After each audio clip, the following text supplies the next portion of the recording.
आज मैं लाई हूँ कारक विभक्ति वृक्ष। कारक विभक्तियों को याद करने की सबसे आसान विधि ये है बच्चों, कारक विभक्ति वृक्ष।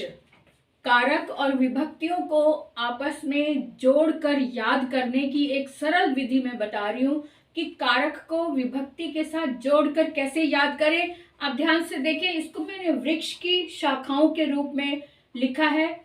आप देखिए, कर्ता को प्रथमा, कर्ता प्रथमा, कर्म द्वितीया, करण तृतीया, संप्रदान चतुर्थी, अपादान पंचमी, संबंध षष्ठी, अधिकरण सप्तमी, उसके बाद संबोधन।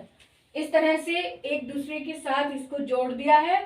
और कर्ता के साथ जब भी कर्ता बोलो उसके साथ प्रथमा जरूर बोलो, अपने आप ही जुबान पर ये बात रट जाएगी। और संस्कृत और हिंदी दोनों के लिए, संस्कृत में भी कारक और विभक्तियां चलती हैं और हिंदी में भी कारक चलते हैं। तो हिंदी में भी हिंदी वाले विद्यार्थी और संस्कृत वाले विद्यार्थी दोनों ही इस बात को समझ लें कि कर्ता का नाम लेते ही प्रथमा याद आ जाए, कर्म का नाम लेते ही द्वितीया याद आ जाए, करण का नाम लेते ही तृतीया याद आ जाए, संप्रदान का नाम लेते ही चतुर्थी याद आ जाए, अपादान का नाम लेते ही पंचमी याद आ जाए, और संबंध का नाम लेते ही षष्ठी याद आ जाए, और अधिकरण का नाम लेते ही सप्तमी आ जाए, और सप्तमी के बाद संबोधन।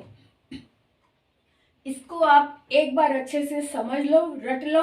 और जब भी कारक के नाम लो, जब भी कारकों का कोई प्रयोग करो, तब साथ में क्रम वाइज इसको जरूर बोला करो। क्रम में रख कर विभक्ति का नाम साथ में लिया करो, तो आपको हमेशा के लिए रट जाएगा। जब भी कर्ता बोलती हूँ, साथ में प्रथमा अपने आप आ जाता है मुंह में, कर्म बोलो द्वितीय आ जाता है। इस तरह से पहले से ही इसको रट लो और कभी भी आप भूलेंगे नहीं।